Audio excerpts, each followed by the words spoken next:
Revealing the upcoming meeting between Charles, William, and Harry. William is accused by Harry of being greedy and selfish, and what is going to happen to Meghan Markle if we just ignore her? This is the content of today's newsletter. So far, we're not hearing a lot of specifics about what's going to happen if Harry really does head to the UK for the Invictus Games anniversary. It's just the media, I think, suggesting that Harry's going to have no choice but to meet with his father and brother. So why are they claiming that? And maybe I read it wrong, but I could not find out whether the King and Prince William even want to meet Harry. I mean, I think it has to work both ways. I think all parties need to agree. And I don't believe a meeting with Prince Harry is going to be anywhere near the top of either's list of things to do. So maybe theoretically, Harry is expressing an interest in meeting with them. But unless they actually want to take the time out of their busy schedules to say hello and hear what he has to say, I don't believe any meeting is going to take place. Because think about it, guys. What would the king want to say to this spiteful, resentful, mean, traitorous son who really only wants to see his father so that he can get some money from him? Ever since he moved to the US, that is really all he ever wants from his father. And when Charles refused to even take Harry's calls, Meghan decided to take over with the begging, and of course she was unsuccessful. We already know that William wants nothing at all to do with Harry, and especially not while Catherine is still undergoing treatment and having to take care of her health. So, if you ask me, this is just the media trying to make something happen that will probably never happen. Perhaps it's a PR firm working on behalf of Harry and Meghan, but I don't believe it's going to work. Now, I did hear an interesting little bit of the other day that Harry is wondering whether or not he can even make it because he can't be guaranteed that security will be there for him. Of course, it's nonsense, but it seems like he's already kind of getting ready to opt out of coming to the UK, which as a result also lets Meghan off the hook, and the invisible children, of course, will stay put where they are. And if Harry fails to show up, the Invictus Games will also be off the hook, and I think their wishes will be granted. I'm sure they don't want Harry to come because if he comes, William's not going to, and I think it's really William they're wanting. According to various reports, they're wanting William for a multitude of reasons, but mostly because he's an amazing figurehead. He has been so generous towards them, and he's going to give them a positive image after the past few years. It has not been great for the organization. It all started when Harry canceled that US fundraiser. I know it was during COVID, but still. And Meghan's involvement, I think, has been the final straw. But if they keep Harry, they know that Meghan comes along too, so unless he refuses to come, there is no way out for Invictus Games. We don't know for sure what's going to happen, but I don't know if Harry is going to want to risk being booed and heckled by the veterans and probably the attendees too. Harry would feel much more comfortable if he just stayed put wherever he is right now. He can just sit around in his t shirt and his sports shorts doing whatever it is that he likes to do. I guess smoking a lot of joints.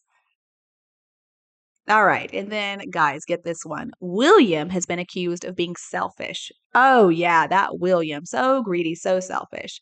According to Prince Harry in his book, as a child, William demanded a bigger bedroom and he demanded more sausages at breakfast. What is he talking about, though? I mean, how many kids do you know who get to choose which room they have? Most are just put in a room and they don't have any say in the matter. That is their room, unless, of course, they have to share it with a sibling when one comes along. William, as the firstborn, was of course given a bedroom, and he didn't need to ask why that was his room. He just slept in it. And then when Harry came along, there were enough bedrooms so that he also got his own room. And then that's what it became. It became Harry's room. Who cares about the size of it? I'm sure it was big enough. And now this room was assigned to him by his parents, his nanny, his grandparents, whoever the hosts were. I'm not even sure. And I expect that sometimes they would go places where they had to share. But wherever they went, if they got to have their own rooms, I mean, of course, William would get the bigger bedroom. He was the older brother, and he'd been there to stay before, so he would keep the same bedroom every time they went to visit. And I believe it probably was bigger than Harry's. That's normal. I know in my family, the oldest one always got the bigger bedroom, but that has nothing to do with the fact that they wanted to mistreat the others. Sure, they didn't ask the boys for their opinions. I mean, that's just asking for them to start a fight. The rooms would have been chosen by an adult. Whether it's the parents or the hosts, it doesn't really matter. And really, the same thing happens if adults go and stay anywhere as a guest. You don't just show up and say, I want that room. I don't care if you gave me this room, I want that one instead. I mean, that's what Megan does, but usually people don't do that. Harry also never complained about his life as William's younger brother until Meghan Markle entered his life, and I'm sure she whispered in Harry's ear, telling him how unfair everything was because William got more attention, got more perks than he did. I've got some news for Harry, though. As a result of research that has been done, the firstborn child spends a lot of time looking after their younger siblings, and so taking responsibility a lot earlier on, while the brothers and sisters can just play without a care in the world. If Harry had been the older brother, then maybe he wouldn't have had so much fun. He would have had to be a lot more serious in life. He would have also had to take care of his younger brother. He would have had to set a good example. And sometimes I do wonder how that would have worked out. I mean, Harry has always seemed determined to carry on his royal duties in the past, and I think he was really looking forward to helping William when William became king. Of course, everything has changed since then. Because Meghan Markle slithered into his life, and so Harry's hidden personality has come out. And now we see him for what he really is: spiteful, vicious, cruel, somebody who seems to take a lot of pleasure in demeaning and attacking people who used to be his close family members. I'm not sure that Harry even has the capacity to love anybody. And I would guess he's busy making up for all that time when he thought that William was given favorable treatment. Harry has said that William is trapped in the royal family, so it doesn't even seem to be a position that Harry really wanted. At this point, Harry's free to do whatever he wants to. He can live his best life, and he can choose whichever bedroom he wants in their 9 bedroom mansion. He can eat as many sausages as he wants at breakfast, and he can do everything that when he was a little boy he resented William doing. Meanwhile, William is not having a good time of it. I mean, I can't imagine how hard his life is right now, worrying about Catherine and his father, and also having to take on all the responsibilities that once upon a time would have been shared.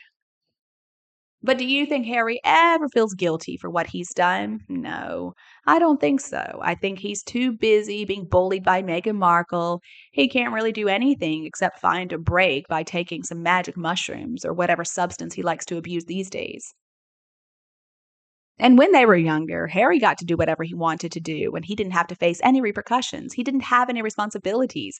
He was a spoiled brat, he still is, and he was always protected. It's not like Harry all of a sudden turned into this horrible person. I think he's always been like that. Now, the worst thing for him, though, was when he married that nasty, ugly woman. She just encouraged him to be his real self, and look at how that turned out. Harry is such a disgrace to his family, and I have no empathy for either him or Meghan. In other news, soon enough, Harry may be telling us that it's unfair that his lot never included the power to boss over a little brother or sister. Poor baby. To which other people would quickly answer how they were delegated to look after their younger siblings because maybe they don't know much, they're too innocent, and they need taken care of. Is with calling William greedy, though? I mean, what? Was he so greedy when he spent millions of pounds of his own money to build homes for the homeless? He donated £1 million too to Invictus Games back in 2023. Does anybody know where or how he got that? Million actually came from one of the lawsuits that was filed over the phone hacking. He ended up winning, and so they had to pay him. And instead of keeping that money for himself, as Harry would do, William gave all that money that he won and he donated it to Invictus Games.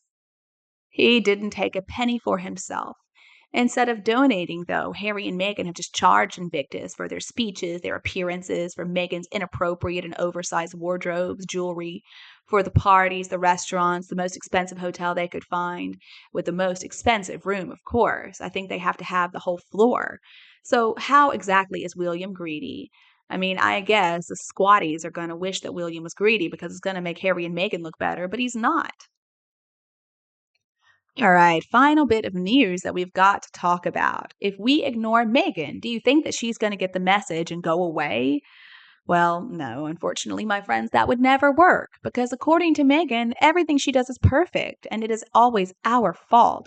Because, see, we just can't see her perfection. We can't see how great and wonderful she really is. And that's why she just keeps on forcing herself upon us, shoving herself in our faces, and still making the same mistakes over and over again. So Meghan Markle was trying to steal the thunder from the Prince and Princess of Wales, and she launched her own new venture, American Riviera Orchard, asking people to sign up for it with their names and contact details. But she doesn't even have anything for sale yet. She hasn't even registered the name or the logo yet, so it easily could end up being a big nothing burger. Until it's registered and ready, Meghan cannot trademark any goods that she plans to sell, and that's going to take a long time. It's been almost a month since that launch, and no progress has been made. And at the same time, they are so proud, saying the site has about 600,000 followers. Now, the latest rumor is that many of the people are actually bots. For somebody who is supposedly world famous, Meghan Markle seems to have very little support for this new venture. I mean, she was hoping for at least 500,000 in the first week, with many more millions to follow. It hasn't happened. And people who have signed up are at risk of having their private details sold to other companies for their own marketing purposes. You know Meghan would do that. Even the pundits are saying that she is doomed to fail again. But I expect she'll do like she always does. She'll pick herself up, she'll look in the mirror and remind herself of how wonderful she is and start something else that will also fail, of course. But see, Meghan has had 4 years to be successful in the US, and she's still nowhere close to that. For her, unfortunately, I am guessing there will be a very limited number of tomorrows because she is quickly running out of time. She never did have any good ideas. I would just prefer for Meghan Markle to fade away into obscurity, and if she ever does manage to annoy us again, let it be quietly and with no PR. The problem with Meghan is she has nothing good to offer. She can't really do anything. And I'm sure it's so hard for these PR people to try to sell Meghan to the world when she's completely empty. But that's not going to stop her from trying. This is the main content in today's newsletter. Thank you for your interest in following. If you have any feedback or suggestions, please leave a comment below. And don't forget to support the channel with a like, share, and subscription to the channel. Goodbye for now, and I'll be back to see you again soon.